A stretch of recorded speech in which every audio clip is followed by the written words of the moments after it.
صباح الخير. تعالوا جهزوا معايا وانا رايحه الجامعه. بصوا، هو اللي اساسي هلبسه هيكون التوب ده. انا لبسته قبل كده على سكيرت لونها اسود، كان شكله حلو. فالنهارده هنختار بقى ما بين حاجتين، فدلوقتي هلبسه مع الجينز ده او مع سكيرت لونها ابيض دي.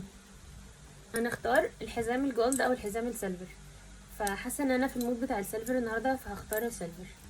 انا حاسه ان التوب قصير شويه، فمش هينفع البسه على الجينز، فهلبسه على السكيرت دي والحزام السيلفر. هوريكم بقى اللوك كله. ايه رايكم؟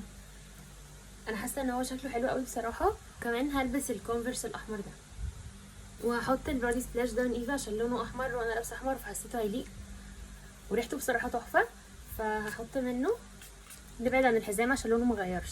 بس كده، ده كان اوتفيت النهارده. قولولي تدوا الاوتفيت ده كام من 10؟